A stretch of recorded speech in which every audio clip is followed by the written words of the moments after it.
Welcome back to part 2 of our conversation with Brad Weimert, where he tells us how to align your personal goals with that of your business, in addition to the ideal diet for an endurance athlete. Stay tuned, part 2 is up next. Welcome to this edition of Peak Performance Podcast with your host, Thor Conklin. Thor will be sharing the necessary tools, strategies, and psychology you'll need to become a peak performer in any area of your life or business. Thor Conklin here. We give you the tricks, the tips, the tools, the strategy, the technology, and the psychology peak performers use in order to get more done and execute at the highest level. If you know what to do but struggle with getting it all done, or simply want to raise your game to the next level, this podcast is for you. Sit back and enjoy.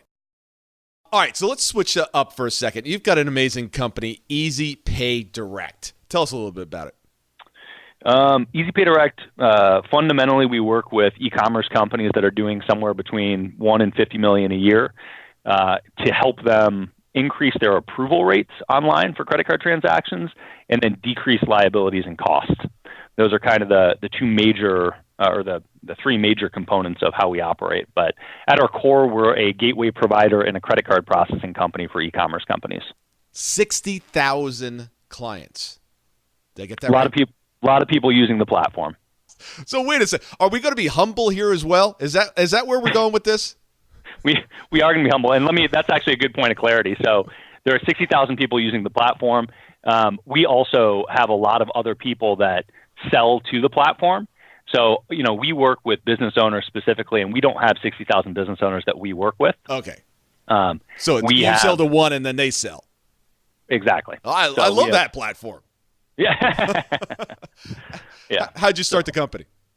Really deliberately. My background was in pretty intense, almost door-to-door sales. And I got to a point where I just got tired of the grind. I'm mildly competitive. So mildly. I had to beat everybody all the time. And that was like my driver. The money was important, but it was really, I just had to beat everybody. And I got tired of that. Year end, you move to the next year and you're at zero. And it's like, I want to build something that has different dynamics. So I built a list of things that were important to me, like residual income, location independent, no cap on income, doesn't get crushed when the economy tanks. It's a variety of things. And credit card processing fit the build for almost all of it, except for one of the things on my list was the ability to make a lot of money fast. And that was on the list because if things ever go sideways, I wanted a way to rebound quickly. And so I started doing a bunch of real estate investing, flipping houses in 2006, 2007, which is a terrible time to start doing that. Yeah, you read my book. I did that too. That's fantastic. We'll we should start like a little club. Yeah. The Stupid Flippers group. I don't think it would be a little club. I think it would be a huge club.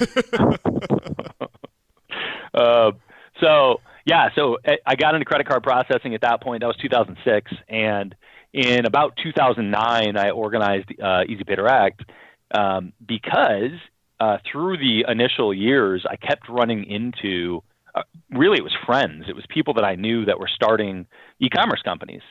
And e-commerce companies run into an entirely different set of problems when they're accepting credit cards than brick and mortars. So there's basically no risk for brick and mortar companies. And if you want to accept credit cards, look for the best rate possible from somebody that you really trust, because it's a real dirty industry and people will tell you that they're giving you the best rate and then they'll just hide it in your contract. That's how the brick and mortar world works. But it's about, saving a couple pennies per transaction and getting the best rate.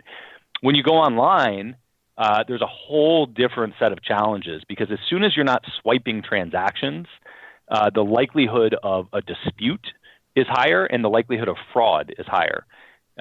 So Visa and MasterCard have different rules and regulations, and we kind of identified that, and Easy Pay Direct built a platform to help cater to that. I mean, that's kind of the long and short answer.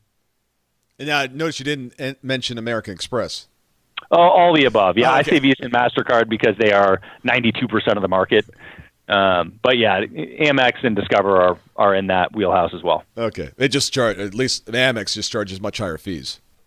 They used to. Is that coming down? Yeah, they really don't. I mean, they're nominally higher than Visa or MasterCard, than expensive Visa and MasterCards.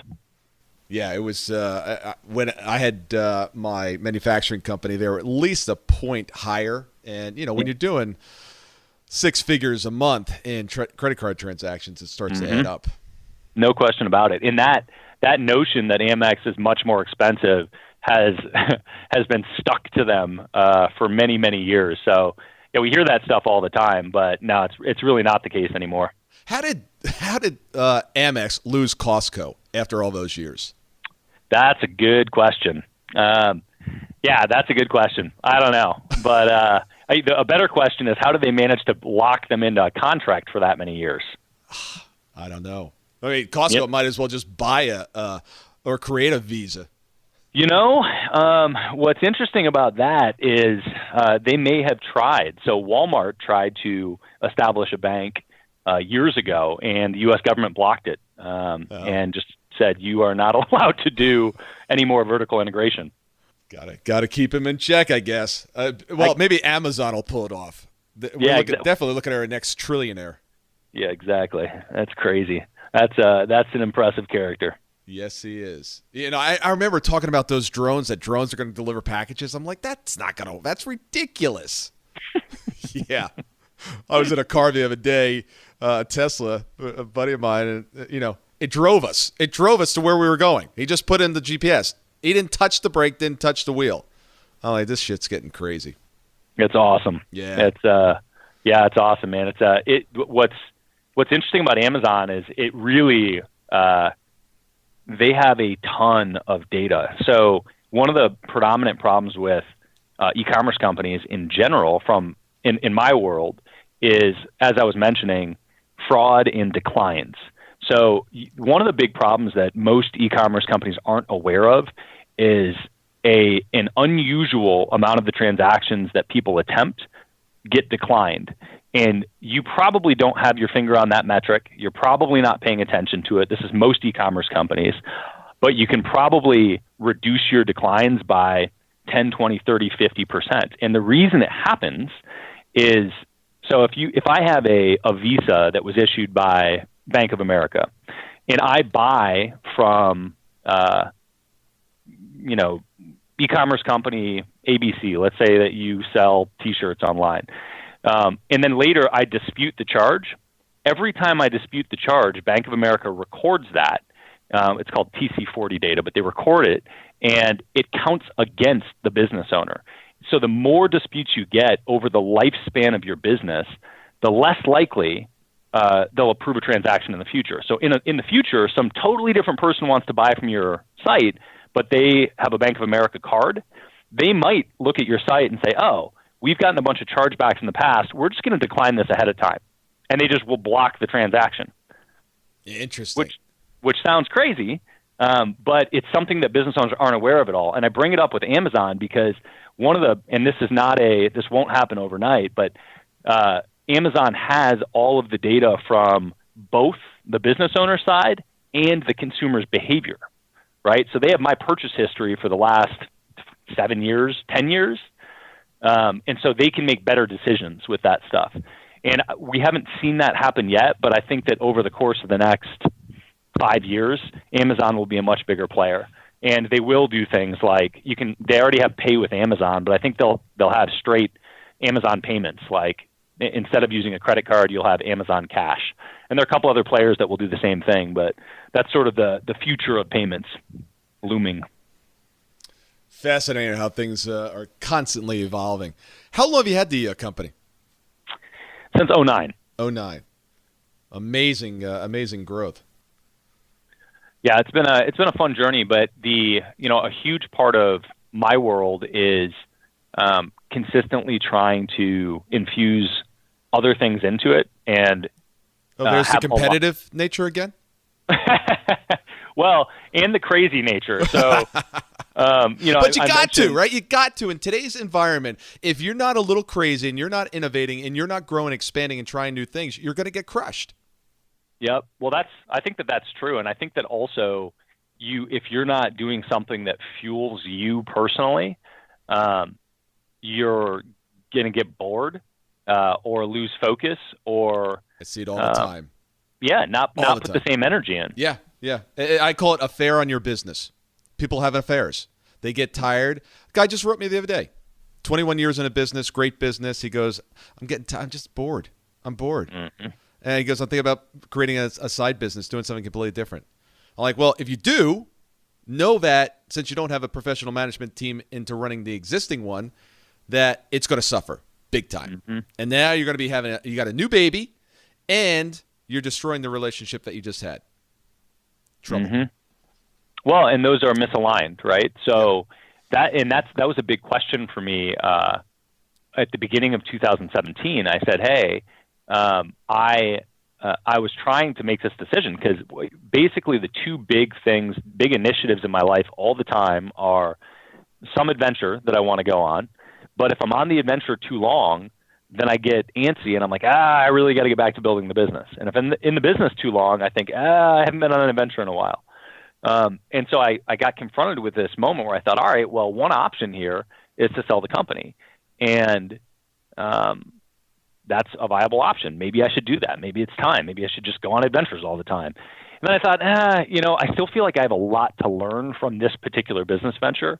So how do I integrate? How do I align my desire to go on adventures with the interests of Easy Pay Direct? And that's been kind of my project for the last year and moving forward. And I think that it speaks directly to the affair conversation, right? How do you keep focused but still get those other things fulfilled, right? How do you stay true to the relationship you're in and get your other desires fulfilled? And personal relationships, that's a whole different conversation and question. But it applies everywhere, right?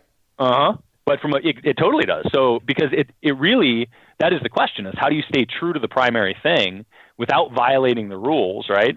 And infuse it with other things that you need. And for me, that was getting groups of high-level entrepreneurs on adventure trips. And these are now manifesting in a variety of different ways. But at the core, it's really high-end adventure trips that are not cheap to go on with 10 to 12 people for a few days. And what that accomplishes for me is it puts me around entrepreneurs that are helping me grow the business and or are potential clients for the business, but in a setting where we're focused on expanding ourselves personally and scratching this itch for accomplishing something else that I need desperately in my life, clearly for whatever reason. That's great. So that's been my project, and that's what I'm focused on, and that's how I'm maintaining sanity. Or I'm apparently, dropping everything and going to climb a mountain 34 times in a row. Well, and they're aligned with each other because you're sitting there, you're getting the adventure piece, and you're aligning yourself with potential clients. That's great. Ask better questions, get better answers. If you're not getting the results you want and need, I guarantee no one's holding you accountable. Now, let's face it, who really wants to be held accountable? Not me, right? Nobody. Why would you want to be held accountable? It's not part of our nature. However, if you want to get exceptional results, you must be held accountable. For $95 a month, our team will hold you accountable to those goals that you want to accomplish in any given month. If you don't like it, ask for your money back.